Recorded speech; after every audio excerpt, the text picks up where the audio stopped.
Morning, people.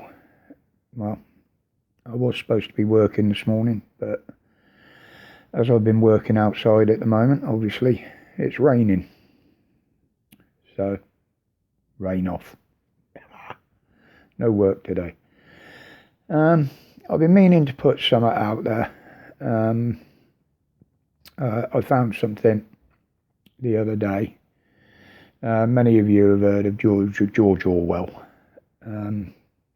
Many of you youngsters out there probably haven't. He wrote a book back in the 40s called 1984, which, with what's happening today, a lot of it is quite relevant. Bear in mind this was back in the 40s. There is a film, well, several films based on the book out there. One of the original ones, I think, from 1956, has been colorized.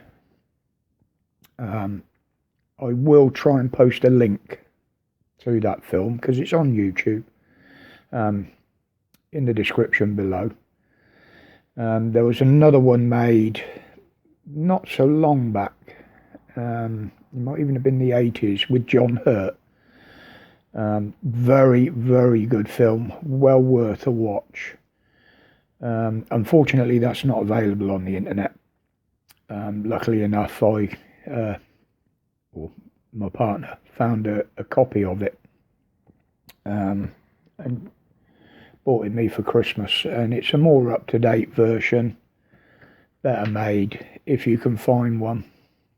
Well worth keeping for prosperity. You know, show the kids that they might see the relevant points.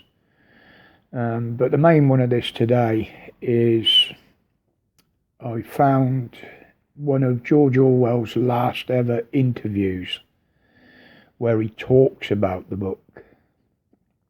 This was originally aired by the BBC many, many years ago. Just thought you might be interested to see it. I'll play the clip in a minute. It's only a couple of minutes. But yeah, if you manage to get hold of a copy of the book, there are some on Amazon. Luckily enough, I've got a collector's copy, an old paperback version, which again was bought for me, being as it was a collector's one. I do a lot of reading. But yeah, if you want to watch the film, it's, as I say, it's on YouTube. It's an hour and a half long, so obviously I'm not going to put it on here. I do try and keep my videos short. But listen to the interview, think about the words. Kids, youngsters, if you're watching, I know there aren't many of you. I know I've got one or two younger viewers, but not that young that they wouldn't understand this. It's a very interesting interview. After which he would never leave his bed again.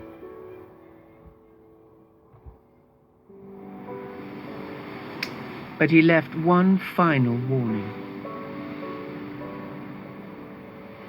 1984 is, I believe, a quite terrifying masterpiece. So terrifying, in fact, I don't think I should like to read another like it.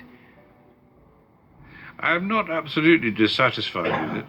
I think it is a good idea, but the execution would have been better if I had not been under the influence of TB when I wrote it. You once claimed that you have an ability to face unpleasant facts. Is that what you've demonstrated in 1984 by drawing an accurate portrait of the future? I think that allowing for the book being, after all, a parody, something like 1984 could actually happen.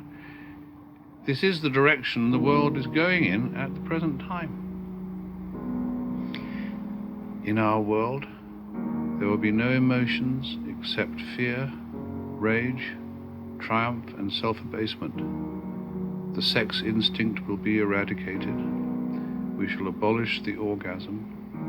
There will be no loyalty except loyalty to the party. But always there will be the intoxication of power.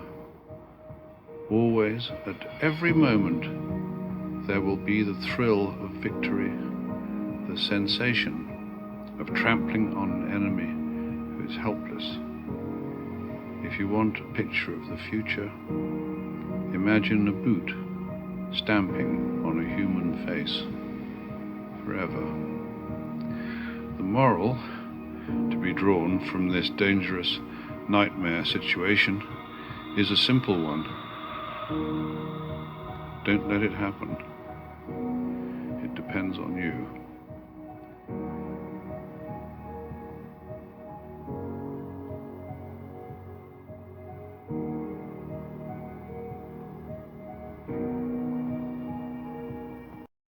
Well, that was a look into the future back from the 1940s till 1984, which, as we know, is some years ago now.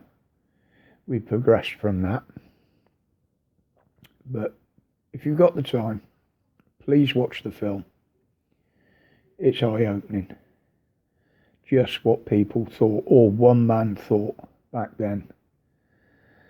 As usual, people, stay safe, stay strong, and as we need to, stay free.